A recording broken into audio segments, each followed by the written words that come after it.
Thank you for joining us on the Unnoticed Show today. I'm delighted to have Michael Jurgens, who has joined us from actually today from Pennsylvania. Michael, thanks for joining us. Thanks for having me, Jim. Now, Michael, you have written a book called Drinking and Knowing Things. You're also a certified sommelier. You've also got the Bhutan Wine Company. So you're an entrepreneur and a best-selling author. So what I'd love to hear from you today is, how you've got noticed with all of these businesses that you've been building. So where do you want to start with that? Yeah, why don't we maybe start with a bit of a more of a macro view, which is, I don't know, have you read the book Sapiens by Yuval Noah Harari? Yes, I have actually, yes.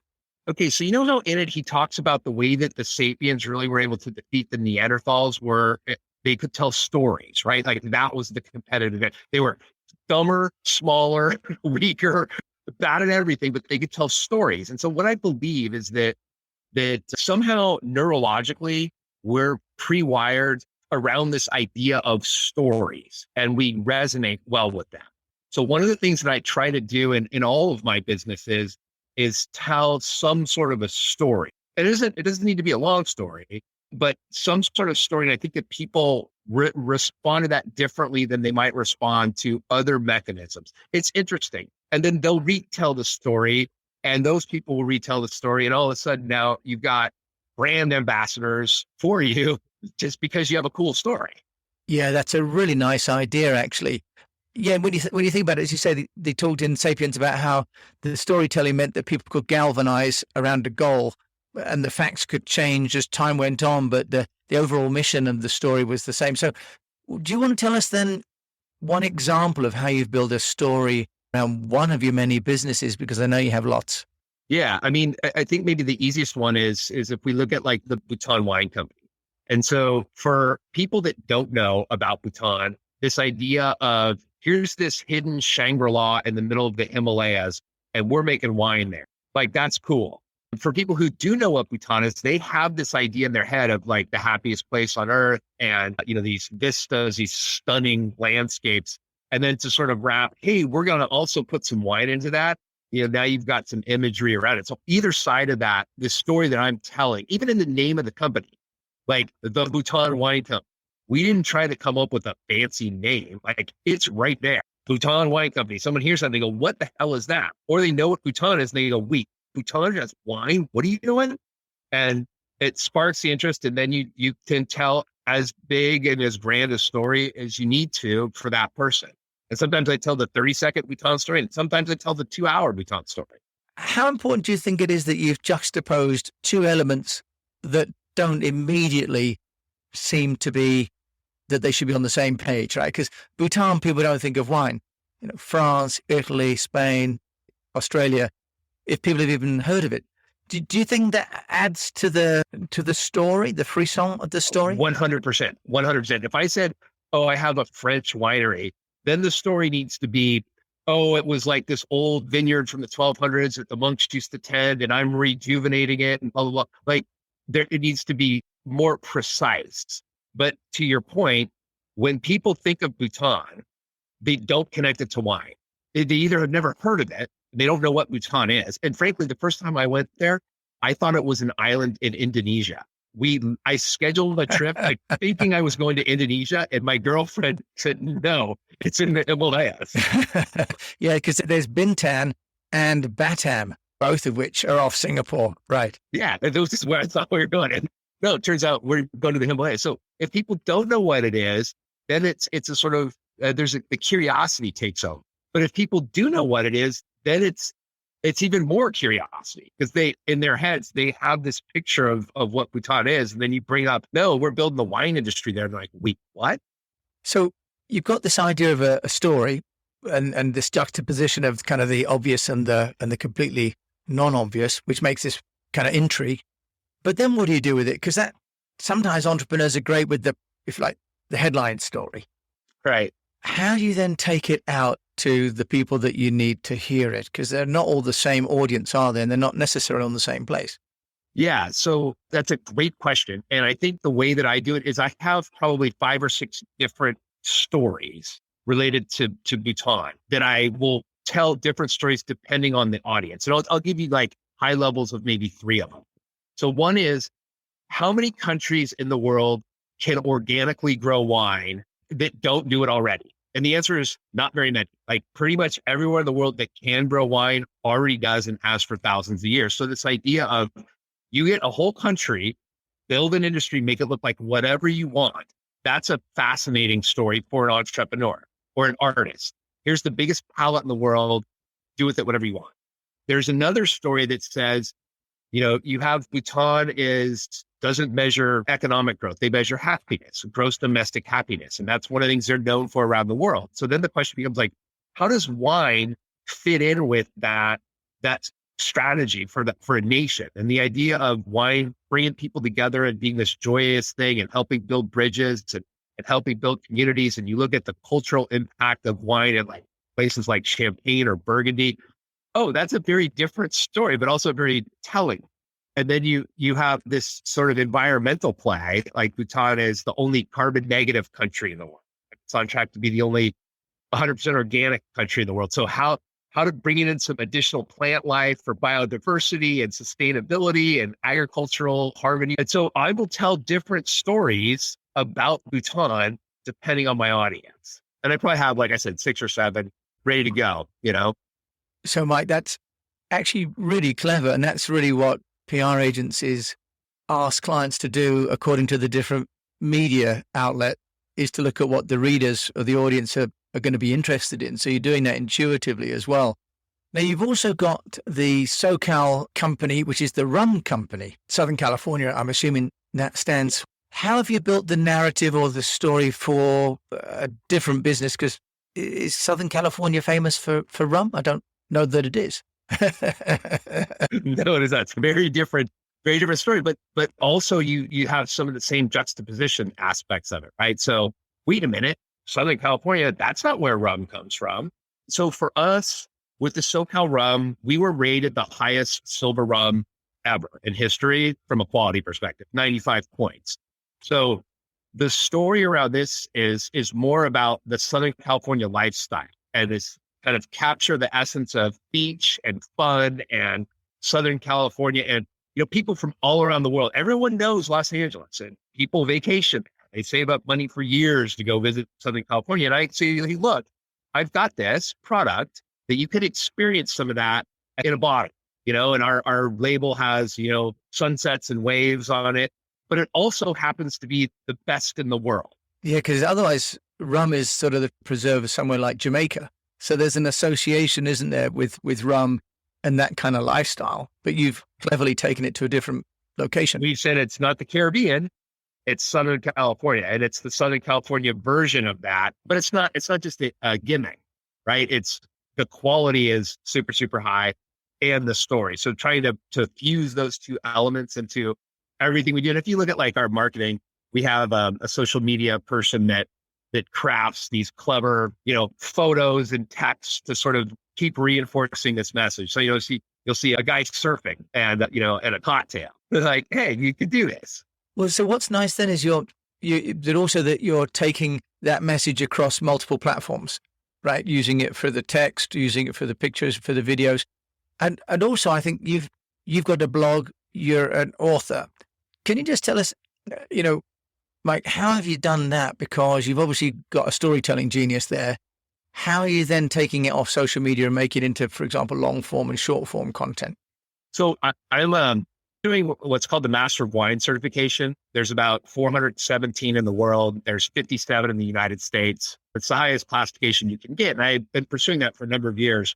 And to that end, I started my friends were bugging me about, hey, tell me what wines I should try. Like, you're the wine guy, let us know. And I'm like, I'm not really responsible for you figuring this out, but okay. So I just started a little email that I sent to like 10 of my friends and said, hey, you should try this wine. And here's why I think it's cool. And they said, oh, give us more. And they forwarded that to their friends and their friends forwarded along. And now I have like thousands of people from around the world all on my blog, but I never intentionally set out to market it. Frankly, quite the opposite. I never did anything to market it.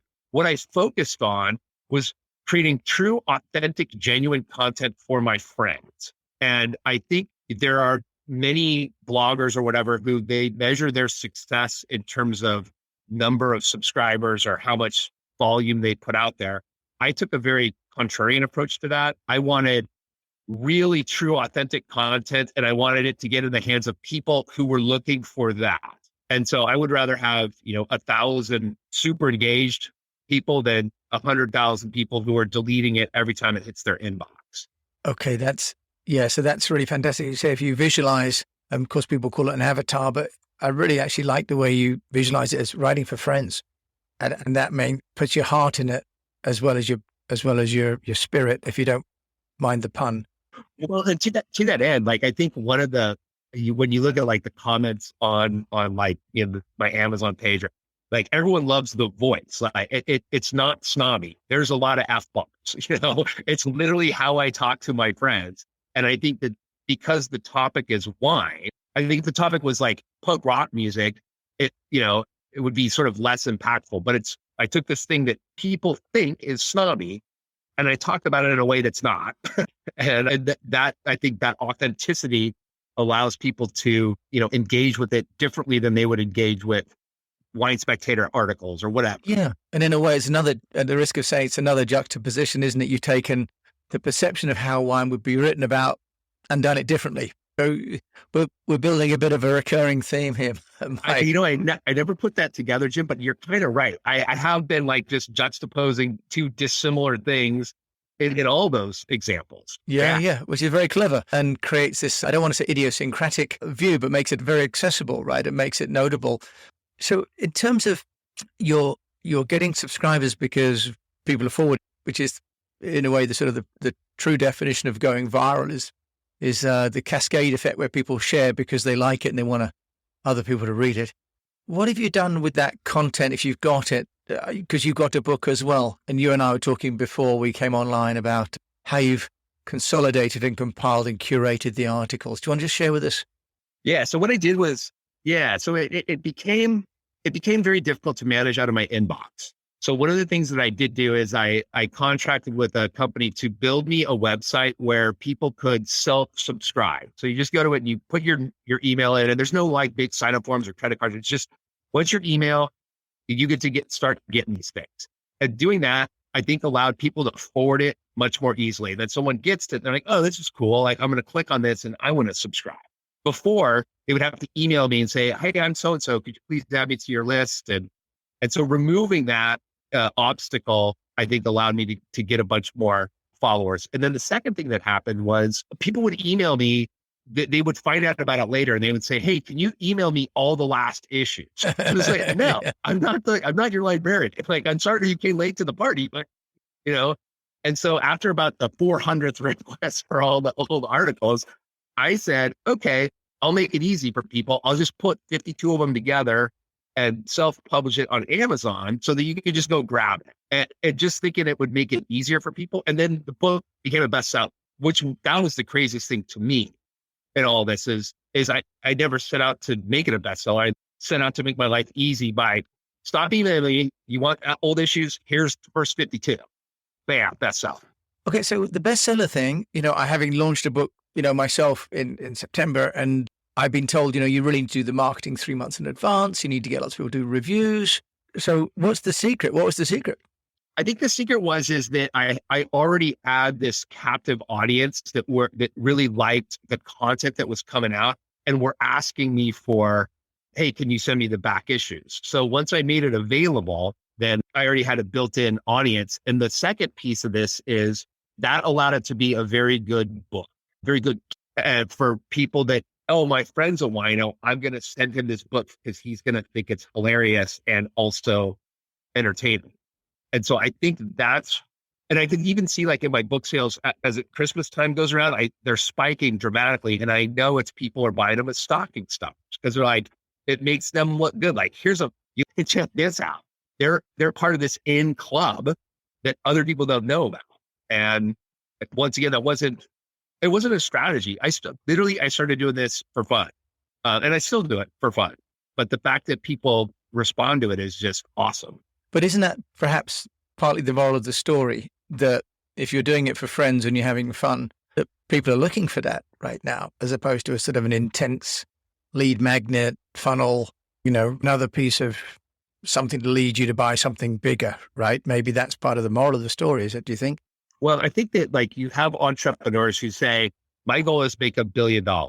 And so I need to think about, where's a market niche that I can get into? I'm going to build this product to fill this niche and I'm going to do it.